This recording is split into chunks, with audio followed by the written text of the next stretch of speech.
Friends, welcome to our YouTube channel. ನೋಡಿ, ಗುಜರಾತ್ ರಾಜ್ಯ ಏಕರೂಪ ನಾಗರಿಕ ಸಂಹಿತೆಯನ್ನು ಜಾರಿಗೆ ತರಲಿಕ್ಕೆ ರೆಡಿಯಾಗಿದೆ. ಆಲ್ರೆಡಿ ವಿಧಾನಸಭೆಯಲ್ಲಿ, ಗುಜರಾತ್ ವಿಧಾನಸಭೆಯಲ್ಲಿ ಇದು ಪಾಸ್ ಕೂಡ ಆಗಿದೆ. ಅದು ವಾಯ್ಸ್ ವೋಟ್ ಮೂಲಕ, ಅಂದರೆ ಒಪಿನಿಯನ್ನ ಕೇಳುವುದರ ಮೂಲಕ ಇದನ್ನು ಪಾಸ್ ಮಾಡಲಾಗಿದೆ. 8 ತಾಸುಗಳ ಕಾಲ ಕಂಟಿನ್ಯೂಯಸ್ ಡಿಸ್ಕಷನ್ ಮತ್ತು ಡಿಬೇಟ್ ಆದ ಮೇಲೆ ಗುಜರಾತ್ ರಾಜ್ಯ ಸ್ವತಂತ್ರ ಭಾರತದಲ್ಲಿ ಈ ಕಾನೂನನ್ನು ಜಾರಿಗೆ ತರುತ್ತಿರುವ ಎರಡನೆಯ ರಾಜ್ಯವಾಗಿದೆ. ಆಲ್ರೆಡಿ ನಿಮಗೆ ಗೊತ್ತಿದೆ, ಉತ್ತರಾಖಂಡದಲ್ಲಿ ಈ ಒಂದು ಕಾನೂನನ್ನು ಜಾರಿಗೆ ತಂದಿದೆ. ಉತ್ತರಾಖಂಡದ ಕಾನೂನು ಏನು ಹೇಳುತ್ತೆ, ಏಕರೂಪ ನಾಗರಿಕ ಸಂಹಿತೆ, ನಾನು ಸಪ್ರೇಟಾಗಿ ವಿಡಿಯೋ ಮಾಡಿದ್ದೀನಿ. ಅದು ಆದಮೇಲೆ ಇನ್ ಜನರಲ್ ಆಗಿ ಏಕರೂಪ ನಾಗರಿಕ ಸಂಹಿತೆ ಅಂದರೆ ಏನು, ಈ ಒಂದು ವಿಷಯ ಹೆಚ್ಚು ಚರ್ಚಿತವಾಗ್ತಾ ಇದೆ.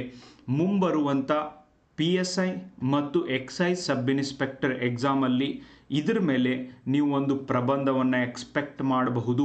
ಉತ್ತರಾಖಂಡ್ ಜಾರಿಗೆ ತಂದಿದೆ, ಗುಜರಾತ್ ತರ್ತಾ ಇದೆ. ಎಂಟೈರ್ ದೇಶದೊಳಗೆ ನಾವು ಏಕರೂಪ ನಾಗರಿಕ ಸಂಹಿತೆಯನ್ನು ಜಾರಿಗೆ ತರ್ತೀವಿ ಅಂತ 2014ರಿಂದ ಈಗ ಒಂದು ಅಧಿಕಾರದಲ್ಲಿರುವಂಥ BJP ಪಕ್ಷದ ಎಲೆಕ್ಷನ್ ಮ್ಯಾನಿಫೆಸ್ಟೋದಲ್ಲೂ ಕೂಡ ಇದೆ. ಇವ್ರು ಹೇಳ್ದಂಥ ಏನೇನು ಜಾರಿಗೆ ತರ್ತೀವಿ ಅಂತ ಹೇಳಿದ್ರು, ಉದಾಹರಣೆಗೆ ಆರ್ಟಿಕಲ್ 370 ಇದನ್ನು ಇದರ ಮಹತ್ವವನ್ನು ಏನು ಸ್ಪೆಷಲ್ ಸ್ಟೇಟಸ್ ಕೊಟ್ಟಿತ್ತು ತೆಗಿತೆ ಬಂದಿದ್ದಾರೆ, ಜಮ್ಮು ಆ್ಯಂಡ್ ಕಾಶ್ಮೀರಿಗೆ ತೆಗೆದು ಹಾಕಿದ್ದಾರೆ. GSTನ ಜಾರಿಗೆ ತರ್ತೀವಿ ತಂದಿದ್ದಾರೆ. ರಾಮ ಮಂದಿರನ ಕಟ್ತೀನಿ ಅಯೋಧ್ಯೆ ಒಳಗೆ ಅಂದಿದ್ದಾರೆ, ಅದನ್ನು ಕೂಡ ಕಟ್ಟಾಗಿದೆ. ಟ್ರಿಪಲ್ ತಲಾಖನ್ನು ಕ್ಯಾನ್ಸಲ್ ಮಾಡ್ತೀವಿ, ತೆಗೆದು ಹಾಕ್ತೀವಿ ಅಂತ ಹೇಳಿದ್ದಾರೆ, ಅದನ್ನು ಕೂಡ ಮಾಡಿದ್ದಾರೆ. ಅದು ಆದಮೇಲೆ ಈಗ ಯೂನಿಫಾರ್ಮ್ ಸಿವಿಲ್ ಕೋಡ್ ತರ್ತೀವಿ ಎಂದಿದ್ದಾರೆ. ಒಂದು ದೇಶ ಒಂದು ಚುನಾವಣೆ ತರ್ತೀನಿ ಅಂತ ಹೇಳಿದ್ದಾರೆ. Yes, they are doing it one by one, ಅದನ್ನು ಇಂಪ್ಲಿಮೆಂಟ್ ಮಾಡ್ತಿದ್ದಾರೆ. ಈಗ ಗುಜರಾತ್ನಲ್ಲಿ ಏಕರೂಪ ನಾಗರಿಕ ಸಂಹಿತೆ 2026ರಲ್ಲಿ ಈ ರಾಜ್ಯ ಜಾರಿಗೆ ತರಲಿಕ್ಕೆ ಹೊರಟಿದೆ. ಹಂಗಂದ್ರೆ ಏಕರೂಪ ನಾಗರಿಕ ಸಂಹಿತೆ ಅಂದರೆ ಏನು? Very important guys. ಎಲ್ಲ ನಾಗರಿಕರಿಗೂ ಒಂದೇ ರೀತಿಯಾದಂಥ, ಇದನ್ನು ಇಂಗ್ಲೀಷ್ನಲ್ಲಿ ಯೂನಿಫಾರ್ಮ್ ಸಿವಿಲ್ ಕೋಡ್ ಅಂತ ಕರಿತೀವಿ. ದೇಶದ ಎಲ್ಲ ಧರ್ಮೀಯರಿಗೆ, ನಿಮಗೆಲ್ಲ ಗೊತ್ತಿದ್ದಂಗೆ ಭಾರತದಲ್ಲಿ ವಿವಿಧ ಧರ್ಮೀಯರಿದ್ದಾರೆ. ಹಿಂದೂಗಳಿದ್ದಾರೆ, ಮುಸ್ಲಿಮ್ರಿದ್ದಾರೆ, ಕ್ರಿಶ್ಚಿಯನ್ಸ್ ಇದ್ದಾರೆ, ಬುದ್ಧಿಸ್ಟ್ ಇದ್ದಾರೆ, ಜೈನ್ಸ್ ಇದ್ದಾರೆ, ಜೊರಾಸ್ಟ್ರಿಯನ್ಸ್ ಇದ್ದಾರೆ. ಈ ಎಲ್ಲ ಧರ್ಮಗಳು ಏನಿದ್ದಾವೆ, ಧಾರ್ಮಿಕ ಸ್ವತಂತ್ರ ನಮ್ಮ ದೇಶದಲ್ಲಿರುವುದರಿಂದ ಬೇರೆ ಬೇರೆ ಧರ್ಮದವರು ವೈಯಕ್ತಿಕ ಕಾನೂನುಗಳನ್ನು ಬೇರೆ ಬೇರೆದಾಗಿ ಅಪ್ಲೈ ಮಾಡ್ತಾರೆ.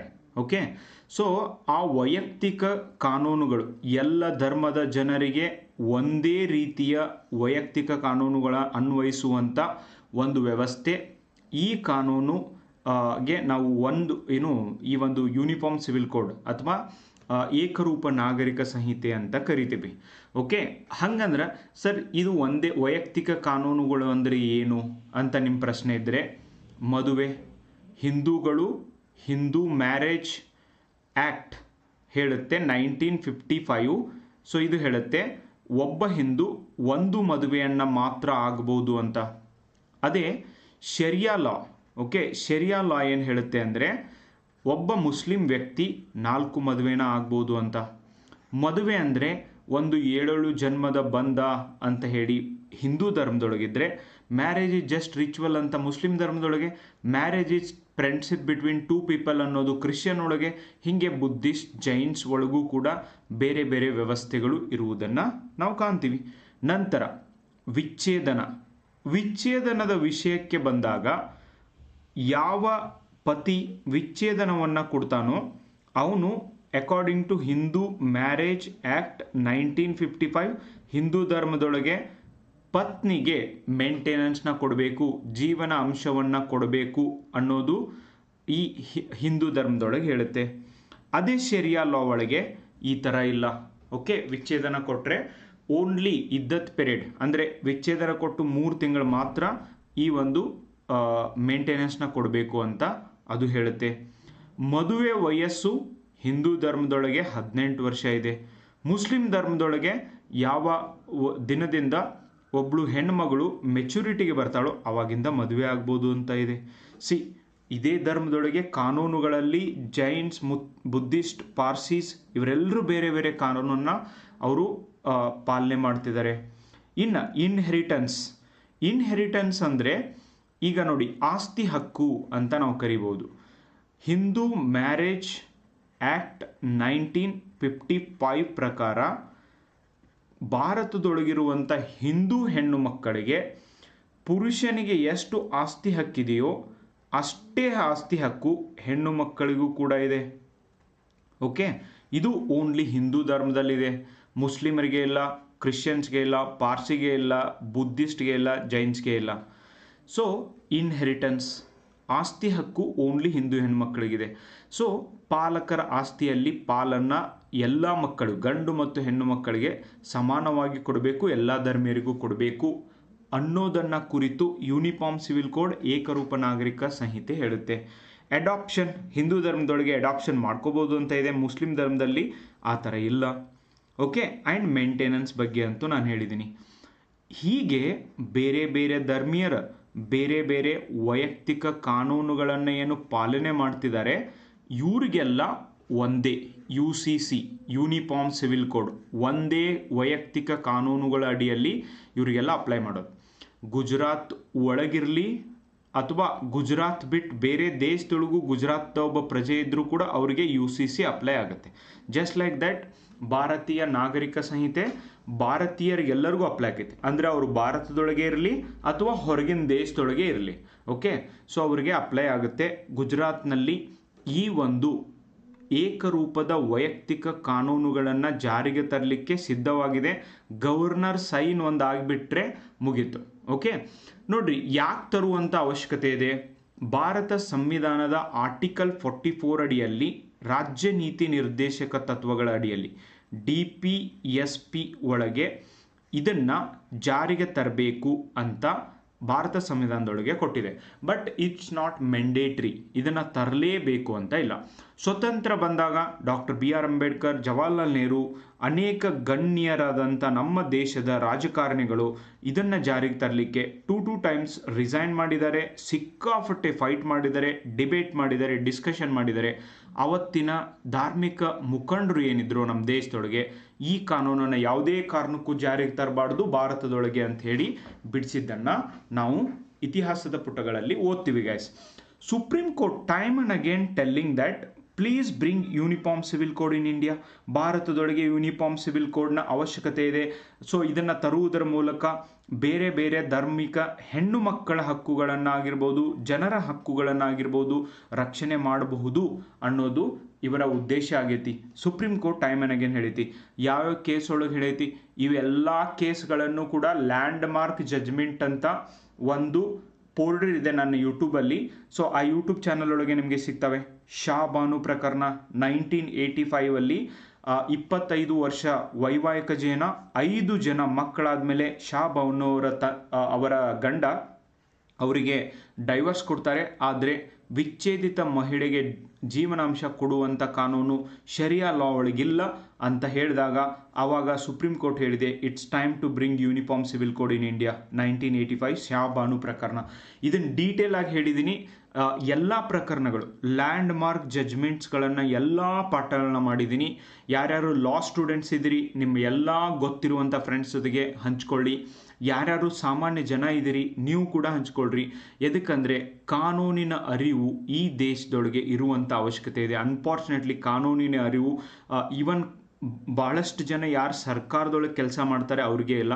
It should be your pleasure guys. ನೀವು ನಾಳೆ ಸರ್ಕಾರಿ ಜಾಬ್ ಮಾಡಿಬಿಡಿ, ಬಟ್ ಕಾನೂನು ಗೊತ್ತಿದ್ರೆ you no need to bucket, ಯಾರಿಗೂ ಬಕೆಟ್ ಹಿಡಿಯುವಂಥ ಅವಶ್ಯಕತೆ ಇಲ್ಲ.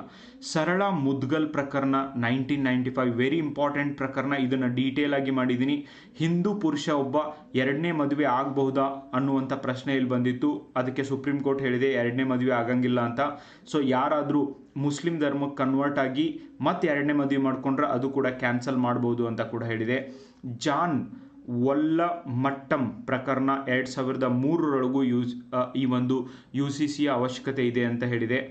ಶಾಯಿರಾ ಬಾನು ಪ್ರಕರಣ, ಅದನ್ನು ಟ್ರಿಪಲ್ ತಲಾಕ್ ಪ್ರಕರಣ 2017 ಅಂತ ಕರೀತಾರೆ. ಇದರೊಳಗೂ ಕೂಡ ಟ್ರಿಪಲ್ ತಲಾಕ್ ವ್ಯವಸ್ಥೆಯನ್ನು ಕಂಪ್ಲೀಟ್ಲಿ ಬ್ಯಾನ್ ಮಾಡೈತೆ ಇಂಡಿಯಾದಾಗ. It's a uncivilised system. Because ಯಾರೋ ಒಬ್ಬರು ಸಾಮಾಜಿಕ ಮಾಧ್ಯಮದೊಳಗೆ 3 ಸರ್ತಿ ತಲಾಕ್ ಅಂತ ಕಳಿಸ್ಬಿಟ್ರೆ ಮುಗೀತು, ತಲಾಕ್ ಆಗಿಬಿಡುತ್ತೆ. So that's very dangerous. ಅದನ್ನು ಕೂಡ ತೆಗೆದು ಹಾಕಲಾಗಿದೆ. ಓಕೆ, ಅದು ಆದಮೇಲೆ ಅಲಿ ಮತ್ತು ಫಹರೀನ್ ಪ್ರಕರಣ 2025 ಕರ್ನಾಟಕ ಹೈಕೋರ್ಟ್ ಕೂಡ ಹೇಳಿದೆ ಈಗ ಯೂನಿಫಾರ್ಮ್ ಸಿವಿಲ್ ಕೋಡ್ ತರುವಂಥ ಅವಶ್ಯಕತೆ ಇದೆ ಅಂತ. ಓಕೆ, ಸೊ ಎಲ್ಲ ಪ್ರಕರಣಗಳು ಮಾಡಿದ್ದೀನಿ.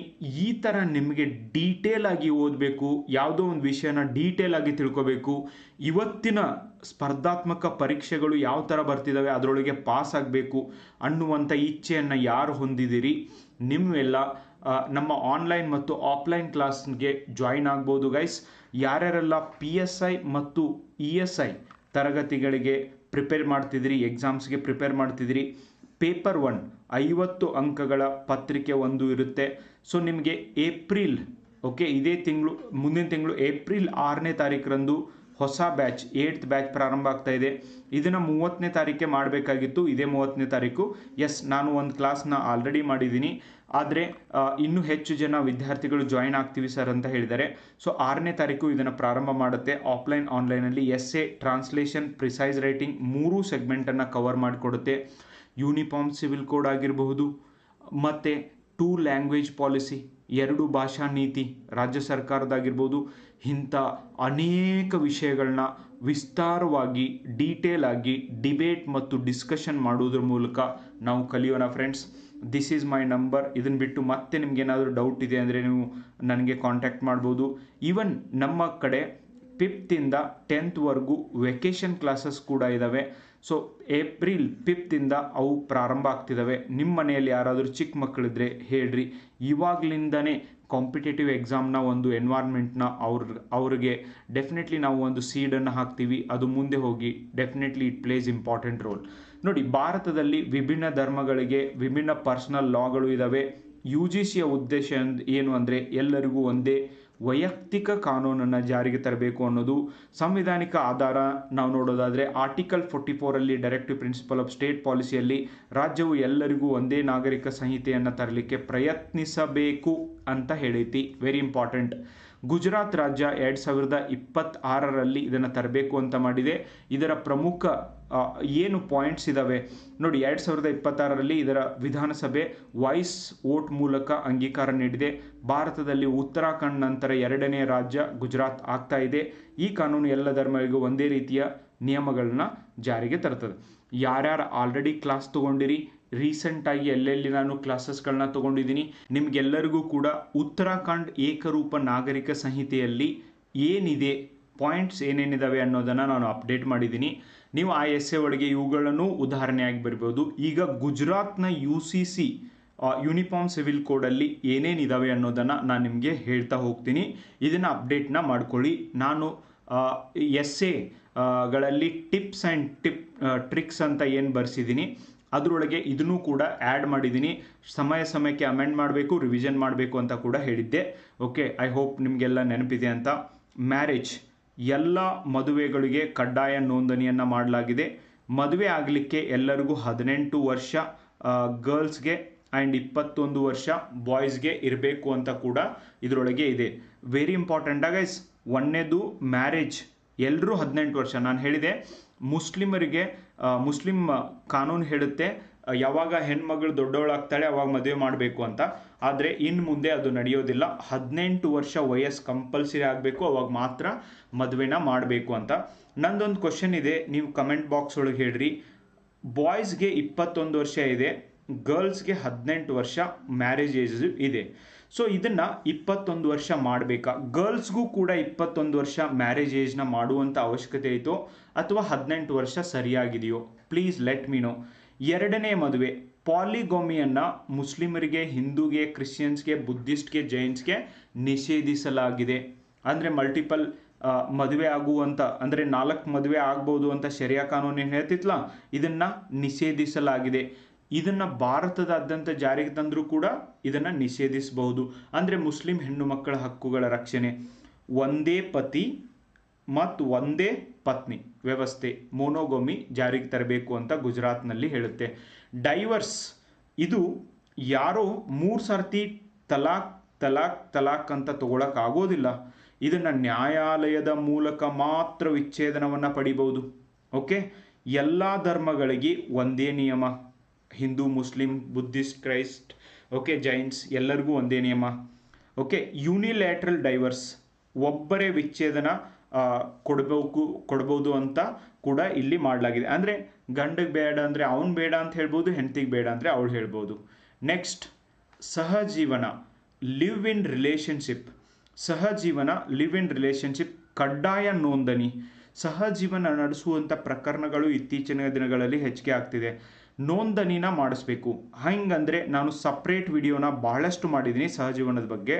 ಸೊ 18 ವರ್ಷ ಆದಂಥ ಹುಡುಗಿ, 21 ವರ್ಷ ಆದಂಥ ಹುಡುಗ ಒಂದೇ ಮನೆಯೊಳಗೆ ಇರ್ಬೋದು. ಈವನ್ ಈ 2027 ಸೆನ್ಸಸ್ ನಡೆಯತ್ತಿದ್ಲ, ಸಹಜೀವನ ನಡೆಸ್ತಾ ಇರೋರನ್ನ ಕಪಲ್ ಅಂದರೆ ಮದುವೆ ಆದಂಥ ಮ್ಯಾರಿಡ್ ಕಪಲ್ ಅಂತಲೇ ಕನ್ಸಿಡರ್ ಮಾಡಿ ಅವ್ರನ್ನ ಕೌಂಟ್ ಮಾಡಬೇಕು ಅಂತ ಕೂಡ ಒಂದು ಹೊಸ ರೂಲ್ಸ್ನ ತಂದಿದ್ದಾರೆ. ನೋಂದಣಿ ಮಾಡಬೇಕು. ನೋಂದಣಿ ಮಾಡಲಿಲ್ಲ ಅಂದರೆ 10,000 ರೂಪಾಯಿ ದಂಡ, ಇವನ್ ಜೈಲು 3 ತಿಂಗಳು ಜೈಲು ಕೂಡ ಹಾಕ್ತೀವಿ ಅಂತ ಹೇಳಿದ್ದಾರೆ.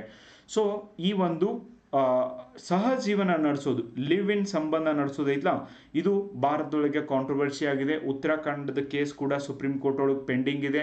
ಲಿವ್ ಇನ್ ಸಂಬಂಧವನ್ನು ನಡೆಸಲಿಕ್ಕೆ ಅಲೋ ಮಾಡಬೇಕು. ಯಾಕಂದರೆ this is like our fundamental right to privacy ಒಳಗೆ ಇದು ಕೂಡ ಬರ್ತದೆ. ನಾ ಯಾರ ಜೊತೆ ಇರ್ತೀನಿ, ಏನು ಮಾಡ್ತೀನಿ ಅಂತ ಇನ್ನೊಬ್ರಿಗೆ ಯಾಕೆ ಹೇಳಬೇಕು ಅನ್ನುವಂಥ ಪ್ರಶ್ನೆ ಬಹಳಷ್ಟು ಜನರದ್ದಾಗೈತೆ. ಓಕೆ, ಸೊ ನೆಕ್ಸ್ಟ್, ಇನ್ಹೆರಿಟನ್ಸ್ ಹಿಂದೂರೇ ಆಗಿರಲಿ, ಮುಸ್ಲಿಮರೇ ಆಗಿರಲಿ, ಬೇರೆ ಯಾವುದೇ ಧರ್ಮದವರಾಗಿರಲಿ, ಅವರು ಮಗ ಮತ್ತು ಮಗಳಿಗೆ ಆಸ್ತಿ ಒಳಗೆ ಸಮಾನ ಹಕ್ಕು. ಓಕೆ, ಆಸ್ತಿ ಒಳಗೆ ಸಮಾನ ಹಕ್ಕನ್ನು ಕೊಡಬೇಕು ಅಂತ ಅಲ್ಲಿನ ಗುಜರಾತ್ನ ಕಾನೂನು ಹೇಳುತ್ತೆ. ಧರ್ಮ ಆಧಾರಿತ ವ್ಯತ್ಯಾಸಗಳು ಇನ್ನು ಮುಂದುವರಿಬಾರ್ದು ಅಂತ ಕೂಡ ಹೇಳುತ್ತೆ. ನೆಕ್ಸ್ಟ್, ಮದುವೆ ಮತ್ತು ವಂಚನೆಯ ವಿರುದ್ಧ ಕ್ರಮ. ಅಂದ್ರೆ ಬಲವಂತದ ಮದುವೆಗೆ ಶಿಕ್ಷೆ ಕೊಡಬೇಕು ಅಂತ ಹೇಳ್ತದೆ, ಮೋಸದ ಮದುವೆಗೂ ಕೂಡ ಶಿಕ್ಷೆ ಕೊಡಬೇಕು 7 ವರ್ಷದವರೆಗೆ ಅಂತ ಹೇಳ್ತದೆ. ನನಗನ್ನಿಸ್ತದೆ ಯೂನಿಫಾರ್ಮ್ ಸಿವಿಲ್ ಕೋಡ್ ಅಂದರೆ ಇವೆಲ್ಲ ಆಲ್ರೆಡಿ ಕಾನೂನುಗಳಿದ್ದು ಇಂಪ್ಲಿಮೆಂಟ್ ಮಾಡಿಲ್ಲ, ಇದನ್ನೇ ಹೊಸ ತರೋದ್ರೊಳಗೆ ಏನಿದೆ. ಮದುವೆ ಅಂತ ವಿಷಯ ಬಂದಾಗ ಅಕ್ಕನ ಮಗಳನ್ನು ಮದುವೆ ಆಗೋದನ್ನು ಬ್ಯಾನ್ ಮಾಡಬೇಕು. ಓಕೆ, ಸೊ ಯಾಕೆ ಅಕ್ಕನ ಮಗಳನ್ನು ಮದುವೆ ಆಗೋದನ್ನು ಬ್ಯಾನ್ ಮಾಡಬೇಕು ಅಂದರೆ it's a science guys. So science ಹೇಳುತ್ತೆ ಸೇಮ್ ಬ್ಲಡ್ ಗ್ರೂಪ್ನಲ್ಲಿ ಮದುವೆ ಆದರೆ ಸೋ ಮೆನಿ ಪ್ರಾಬ್ಲಮ್ಸ್ ಬರ್ತವೆ. ಆ್ಯಕ್ಚುಲಿ ನಿಮ್ಮ ವಂಶದೊಳಗಿರುವಂಥ ರೋಗಗಳು ಮುಂದುವರಿತವೆ. ಆಮೇಲೆ ಏಜ್ ಡಿಫ್ರೆನ್ಸ್ ಜಾಸ್ತಿ ಆದಾಗಲೂ ಕೂಡ ಈಗ ಒಂದೇ ಏಜ್ನವರಿದ್ದೇ ಹೊಡೆದಾಡಿ ಬಡದಾಡಿ ಸಾಯ್ತಿದ್ದಾರೆ.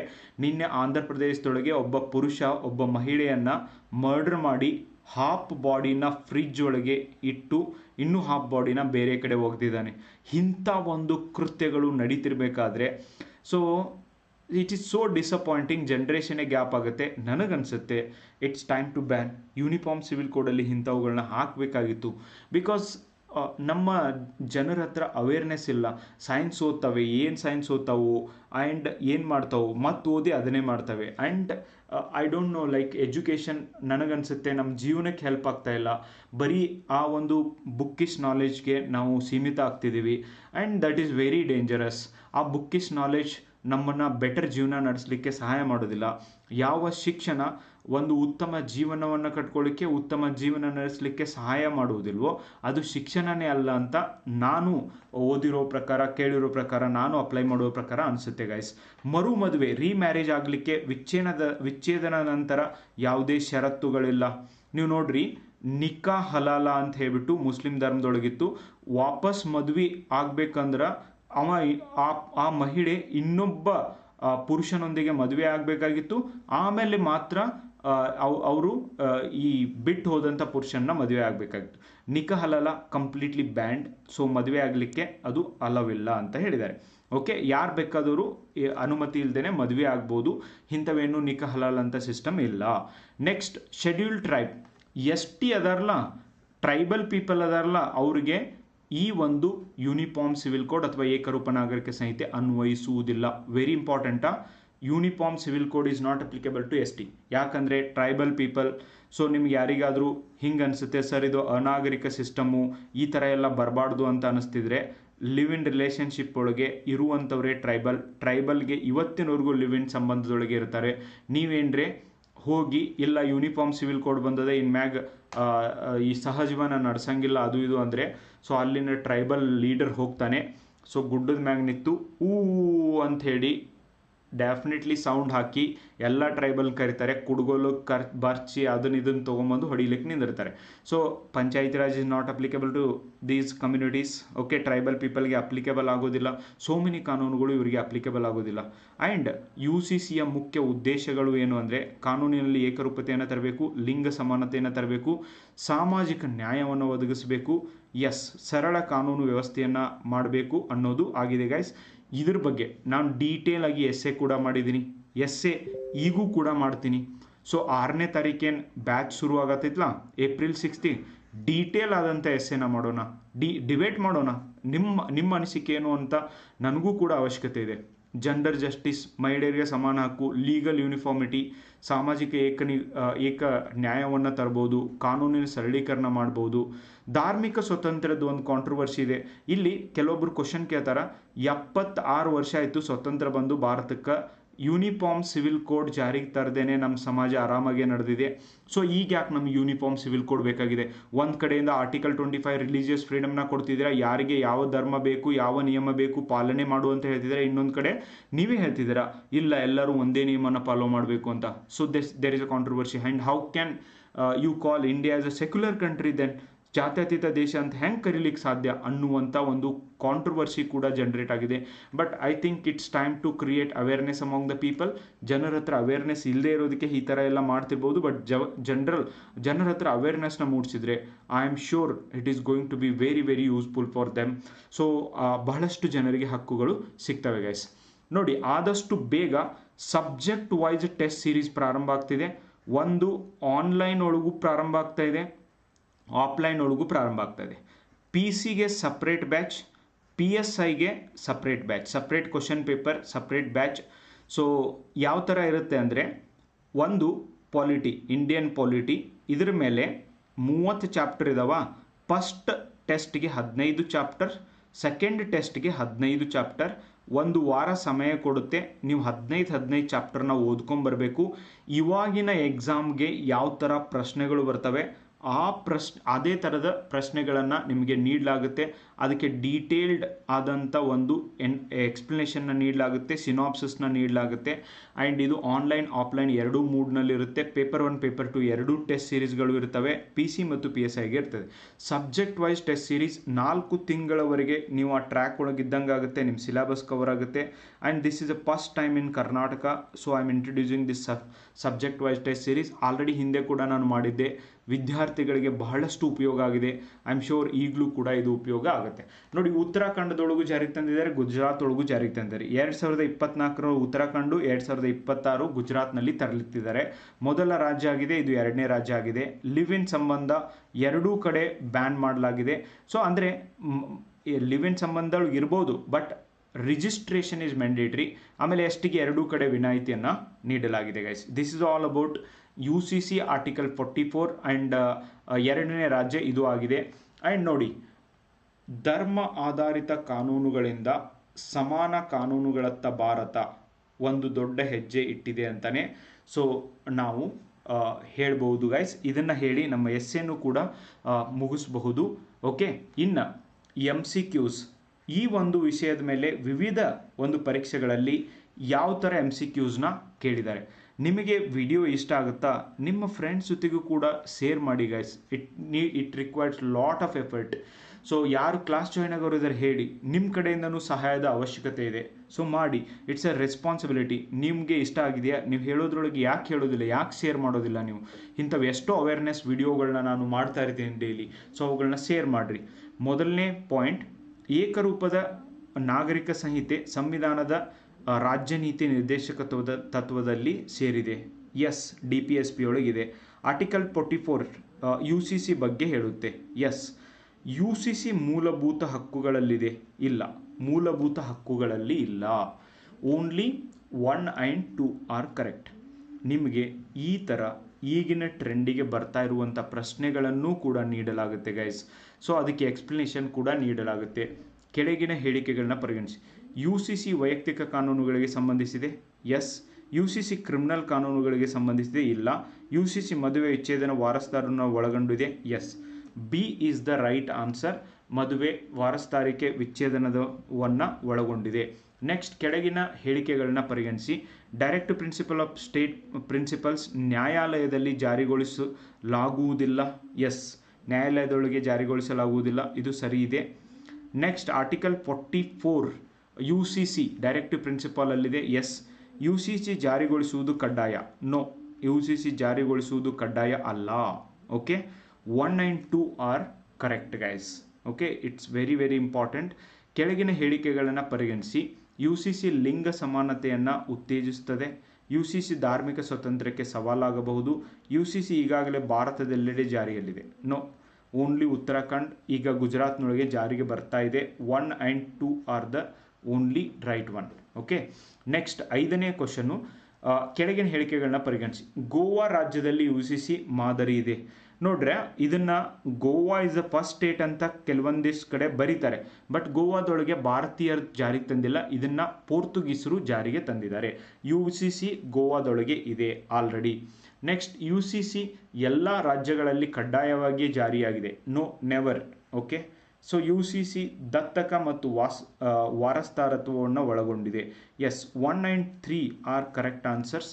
ಓಕೆ, ಸೊ ಈ ಥರ ನಿಮಗೆ ಇವಾಗಿನ ಟ್ರೆಂಡಿನ ಪ್ರಕಾರ ಯಾವ ಥರ ಕ್ವಶನ್ ಬರ್ತಿದೆ ಅದಕ್ಕೆ ಹೆಂಗೆ ಆನ್ಸರ್ ಮಾಡಬೇಕು, old KSP PSI exam question ಹೆಂಗೆ ತೆಗಿತಿತ್ತು, ಈಗ KEAದವ್ರು ಹೆಂಗೆ ತೆಗೆದಾರ, ಮತ್ತು 2026 ಹೆಂಗೆ ಕ್ವಶನ್ ಬರ್ತಿದ್ದಾವೆ, ಇದರ ಡೀಟೇಲ್ಡ್ ಕ್ವಶನ್ ಬ್ಯಾಂಕ್ ಬೃಹತ್ ಪ್ರಶ್ನೋತ್ತರ ಮಾಲಿಕೆ PSI ESIಗೆ ಒಂದು ಸಪ್ರೇಟ್, ಪೊಲೀಸ್ ಕಾನ್ಸ್ಟೇಬಲ್ಗೂ ಒಂದು ಸಪ್ರೇಟ್. PSI ESIಗೆ ಡಿಗ್ರಿ ಲೆವೆಲಲ್ಲಿ, ಪೊಲೀಸ್ ಕಾನ್ಸ್ಟೇಬಲ್ಗೆ ಈ ಒಂದು PUC ಲೆವೆಲಲ್ಲಿ ನಿಮಗೆ ಬೃಹತ್ ಪ್ರಶ್ನೋತ್ತರ ಮಾಲಿಕೆ ಬರ್ತಾ ಇದೆ. Old question plus new question plus trending topic, how to answer, where to read and how to read. ನಿಮಗೆ ಮತ್ತೇನು ಬೇಕು, ಕಾಂಪಿಟೇಟಿವ್ ಎಕ್ಸಾಮ್ನ ಪಾಸ್ ಮಾಡಬೇಕಾ? Yes guys, you can rely, you can take our books, quality books ಇದ್ದಾವೆ. ನಿಮಗೆಲ್ಲ ಗೊತ್ತೇ ಇದೆ, 50 ಪ್ರಬಂಧಗಳ ಪುಸ್ತಕ ಆಲ್ರೆಡಿ ಮಾರುಕಟ್ಟೆಯಲ್ಲಿ ಲಭ್ಯವಿದೆ. ಭಾಷಾಂತರ ಸಾರಾಂಶ ಬರವಣಿಗೆ ಪುಸ್ತಕ ಕೂಡ ಲಭ್ಯ ಇದೆ. ಇಂಗ್ಲೀಷ್ ಮೀಡಿಯಂ essay ಪುಸ್ತಕ ಕೂಡ ಲಭ್ಯವಿದೆ. ಮೆಂಟರ್ಶಿಪ್ ಪ್ರೋಗ್ರಾಮ್ ನಮ್ಮ ಒಂದು ಧಾರವಾಡದ ಸಪ್ತಾಪುರ ಬಾವಿ ಹತ್ತಿರ ಇರುವಂಥ ಕಚೇರಿ ಒಳಗಡೆ ಬಂದು ನೀವು ಭೇಟಿ ಆಗ್ಬೋದು. ಸೊ ಮುಂಬರುವಂಥ ಇನ್ನೊಂದು ಮಂತ್ ಆಗ್ಬೋದು ಅಥವಾ 2 months ಆಗ್ಬೋದು, ಅದರೊಳಗೇ ಡೆಫಿನೆಟ್ಲಿ ಈ ಕೋಡ್ ಆಫ್ ಕಂಡಕ್ಟ್ ಏನು ಜಾರಿಯಲ್ಲಿದೆ ಅದು ಮುಗಿದ ಮೇಲೆ, ನಿನ್ನೆ ಕಲಬುರಗಿಯೊಳಗೂ ಕೂಡ ವಿದ್ಯಾರ್ಥಿಗಳು ಸ್ಟ್ರೈಕ್ ಮಾಡಿದ್ದಾರೆ. ಎಸ್, ಮಾಡುವಂಥ ಅವಶ್ಯಕತೆ ಇತ್ತು, ಮಾಡಿದವ್ರಿಗೆಲ್ಲರಿಗೂ ಕೂಡ ಅನಂತ ಧನ್ಯವಾದಗಳು. And it's our right and you people should fight for our rights. And ನೀವು ಏನು ಮಾಡ್ತಿದ್ದೀರಿ ಅದಕ್ಕೆ ನಮ್ಮದು ಕೂಡ ಸಪೋರ್ಟ್ ಇದ್ದೇ ಇರುತ್ತೆ. ಸರ್ಕಾರ ಕಾಲ್ಫಾರ್ಮ್ ಮಾಡಲೇಬೇಕು, ಇದರೊಳಗೆ ಮತ್ತೇನು ಕಾರಣ ಹೇಳಕ್ಕೆ ಸಾಧ್ಯನೇ ಇಲ್ಲ. ಸೊ ಈ ಒಂದು ನಿಟ್ಟಿನೊಳಗೆ ನಿಮಗೆ ಏನೇನು ಬೇಕು, ಯಾವ ಟೆಸ್ಟ್ ಸೀರೀಸ್ ಬೇಕು, ಯಾವ ಪುಸ್ತಕಗಳು ಬೇಕು, ಯಾವ ಕ್ಲಾಸಸ್ಗಳು ಬೇಕು, ಸೊ ನಮ್ಮ ಸಂಸ್ಥೆ ಕಡೆಯಿಂದ ಪ್ರೊವೈಡ್ ಮಾಡಲಿಕ್ಕೆ ನಾವೆಲ್ಲ ಒಂದು ಸಿದ್ಧತೆಗಳನ್ನ ಮಾಡ್ಕೊಂಡಿದ್ದೀವಿ. ಆ್ಯಂಡ್ ನೀವು ಇದರ ಉಪಯೋಗವನ್ನು ತಗೋಬೋದು ಗೈಸ್. ಯಾರಿಗಾದರೂ ಪುಸ್ತಕ ಬೇಕು ಅನಿಸಿದರೆ, ಇಫ್ ಯು ವಾಂಟ್ ಬುಕ್, ನೀವು ನನ್ನ ನಂಬರ್ಗೆ ಕಾಂಟ್ಯಾಕ್ಟ್ ಮಾಡ್ಬೋದು. 7892086178. ಮತ್ತು ಆನ್ಲೈನ್ ಕ್ಲಾಸ್ ಯಾರಿಗೆ ಬೇಕಂದರೂ ಅವರು ಕೂಡ ಕಾಂಟ್ಯಾಕ್ಟ್ ಮಾಡ್ಬೋದು. ಆದಷ್ಟು ಬೇಗ ಅಡ್ಮಿಷನ್ನ ತಗೊಳ್ರಿ. ಸೊ ನಿಮಗೆ ಆನ್ಲೈನ್ ಕ್ಲಾಸಸ್ 6th April ಪ್ರಾರಂಭ ಆಗ್ತಾ ಇದೆ. ಇಂಥವು 108 ವಿಷಯಗಳನ್ನ ಅಲ್ಲಿ ಡಿಸ್ಕಸ್ ಮಾಡೋಣ. ಈ ದೇಶದ ಬಗ್ಗೆ, ಕಾನೂನಿನ ಬಗ್ಗೆ ಅರಿವು ಮೂಡಿಸೋ ಜವಾಬ್ದಾರಿ ನಂದಾಗಿರುತ್ತೆ guys. Thank you so much for watching the video. If you like the video, please share with all your friends. Thank you and bye bye.